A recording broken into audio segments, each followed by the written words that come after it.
Good morning, students. Today we are going to discuss about respiration in plants and respiration in aquatic organism. Before starting the class, let's recap what we have studied in our last class. We studied about cellular respiration. That is, it is a complex process which occurs inside the living cell and a catabolic process in which a respiratory substrate is broken down oxidatively to release energy. The initial step of glucose breakdown occurs in cytoplasm, which results in the production of pyruvic acid, and this process is called glycolysis. Now, the fate of the pyruvic acid is determined by the presence or absence of oxygen. If oxygen is not available, then the pyruvic acid breaks down anaerobically to produce either ethyl alcohol or lactic acid. If oxygen is available, then the pyruvic acid enters mitochondria and breaks down aerobically. And this process occurs inside the mitochondria and it is called Krebs cycle, which results in the complete breakdown of pyruvic acid, resulting in the release of carbon dioxide and water. So, now let's study about respiration in plants. First and foremost question in our mind arises, do plants breathe? So, the answer is yes. We may not be able to see the process of respiration in plants, but it is happening. So, we will study about how this process occurs in plants. Now, plant uses cellular respiration to convert the energy stored in the form of glucose into usable chemical energy. Okay. So, higher plants respire aerobically. Okay. Plants like other animals also respire because they also need energy, and they get energy through the process of respiration. Okay.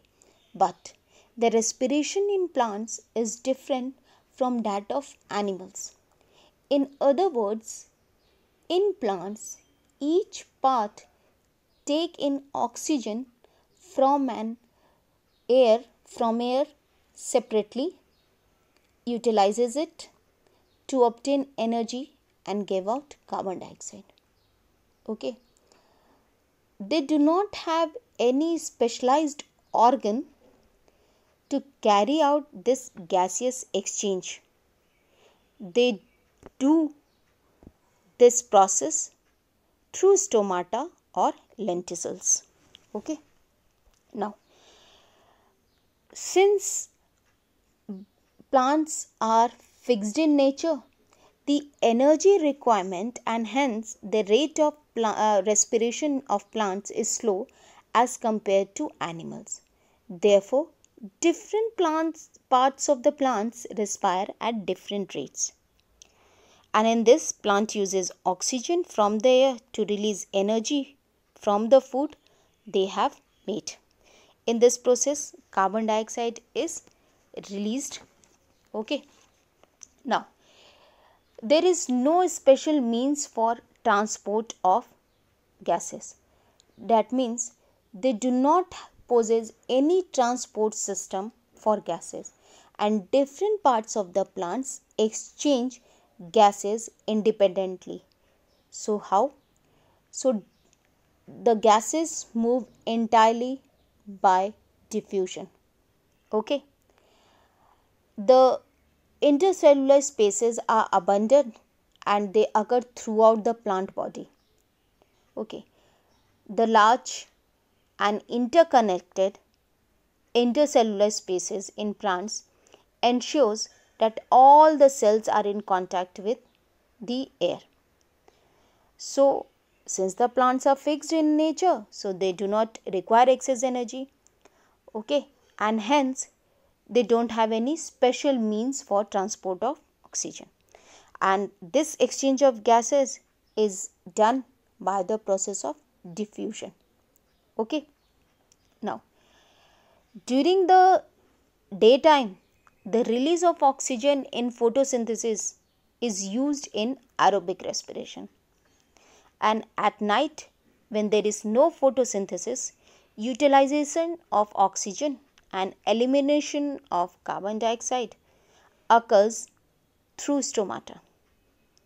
In fact, the plant releases carbon dioxide during night when there is no photosynthesis and releases oxygen during daytime when photosynthesis consumes carbon dioxide. Okay. Now, is there any relation between respiration and photosynthesis? Now, the chemical reaction for respiration is glucose and oxygen produces carbon dioxide and water and energy. Photosynthesis occurs during daytime and respiration is continuous in all the cells and at all the times, even in photosynthetic cell. So, is there any relation to the equation for photosynthesis with this chemical reaction for respiration? So, the answer is yes. Both respiration and photosynthesis are complementary as well as exactly opposite process, where the end products of one process functions raw material for the other process. Okay, where glucose and oxygen, these are the raw materials for the process of respiration, whereas carbon dioxide and water are the raw materials for the process of photosynthesis. Okay. Now, photosynthesis is anabolic process, okay, that forms organic substance from inorganic material with the help of light energy. Okay. And it absorbs carbon dioxide and liberates oxygen. Whereas respiration is a catabolic process in which a respiratory substrate is broken down oxidatively to release energy. And respiration liberates carbon dioxide and consumes oxygen. Okay. So remember that during photosynthesis, carbon dioxide and water are combined with light energy to create glucose and oxygen. And in respiration, oxygen and glucose are combined to release the energy found in the bonds of the food, and this create carbon dioxide and water. Now, there is a relation between respiration and photosynthesis. We already have discussed. Okay. However, its rate is several times the rate of respiration, so that during daytime there is net absorption of carbon dioxide and net release of oxygen by photosynthetic cell. Okay. Now, during day, when photosynthesis occurs, oxygen is produced. The leaf uses some of this oxygen for respiration and rest oxygen is diffuses out. Okay. Again during day, carbon dioxide produced by respiration is all used up. Okay. By leaves in the process of photosynthesis. And even more carbon dioxide is taken from air. Okay. At night, when there is no photosynthesis occurring, so no oxygen is produced. So oxygen from air diffuses into leaves to carry out respiration, and carbon dioxide produced by respiration diffuses out into air. Okay. It means during day, when no carbon dioxide is released because it is all consumed up in the process of photosynthesis, which means that total of carbon dioxide released is insignificant when it is compared to the volume of oxygen made in photosynthesis. Okay.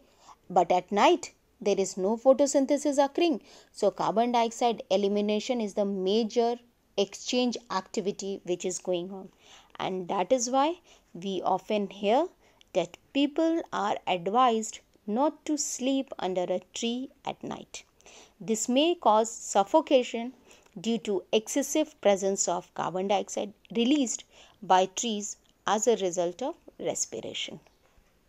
Now, respiration in roots. Air occurs in soil interspaces. Root hairs of the roots are in direct contact with them. So, roots of plants are underground, but they also need oxygen to carry out respiration and release energy for their own use. So, the roots of the plant take up air from the spaces between the soil particles. Root hair are in contact with the air in the soil particle. So, oxygen from air in soil particle diffuses into root hair and reaches all the cells of the root, where it is utilized in respiration. And carbon dioxide produced by root cells diffuses in the opposite direction. Okay. Now, in waterlogged condition, soil air becomes deficient. Okay. That means if a potted plant is watered, okay, over for a long time, the plant can ultimately die. Why? Because due to much water, they do not get enough oxygen to carry out aerobic respiration. So, they carry respiration without the oxygen, that is anaerobic respiration. Okay, and that's why in the absence of oxygen, the metabolic activity of root declines and the plant may die also. Okay. Now, respiration in stems. The stem of herbaceous plants have stomata, and the oxygen from air diffuses into the stem of a herbaceous plant through stomata and reaches all the cells for respiration. Okay. So, in case of stem, air get diffused in stomata and passes through various parts of the cell. Okay. The carbon dioxide gas produced during respiration diffuses into the air through the same stomata. Okay. Now, in higher plants or woody plants, their bark contains lenticels for gaseous exchange. Okay. Now, these lenticels, you can see it in the figure. Lenticels are small pores scattered all over the bark. Okay. And they are found in the bark of the woody plants. Okay. So, a lenticel have a number of loosely arranged complementary cells, and their interspaces connect atmospheric air with air present in the intercellular space. And thus, in woody plants or woody stem, the gaseous exchange takes place by lenticels. Now, respiration in leaves. Leaves of the plant have tiny pores called stomata. Okay, and one such opening is referred to as stoma. So, the exchange of gases take place through stomata by the process of diffusion. As you know, that stomata are present on the lower side of the plant enclosed by guard cell. Okay. Now, next is how the aquatic organism breathe. Now, the aquatic organism take oxygen that is dissolved in water. Okay. There are a variety of methods that have evolved in different animals to take up oxygen from the environment and release carbon dioxide into it. Okay. And the aquatic organism, those which live in water, for example fish, they take oxygen that is dissolved in water, and they have therefore special organ to absorb dissolved form of oxygen. Okay. So, the aquatic animals take the dissolved form of oxygen either directly through their skin by simple diffusion or through gills which are specially designed for the purpose. Okay. Now, here we are going to study about fish. So, fish breathe with their gills and it make use of oxygen that is dissolved in water around it. Now, when the water enters the mouth of the fish and flows over gills, oxygen passes through the walls of the blood vessels and into the blood. So, the fishes take in water through their mouth and force it past the gills. The last surface of the gills is lined with blood capillaries where the dissolved oxygen is taken up by the blood and then carbon dioxide is released into the external water. Okay. Now, the dissolved oxygen content in water is less, and that is the reason why fish breathe for many times. Okay, that means water has about 1% oxygen in dissolved state. Okay, an aquatic animal obtain oxygen for their respiration from water. So, they have to perform more vigorous and rapid breathing for obtaining the required oxygen. Okay, hence aquatic organism breathe faster than terrestrial organism. Okay, now that's all for today. Next we will start with the human respiratory system. Read NCERT and do all the assignment and watch video lessons regularly. So that's all for today. Thank you.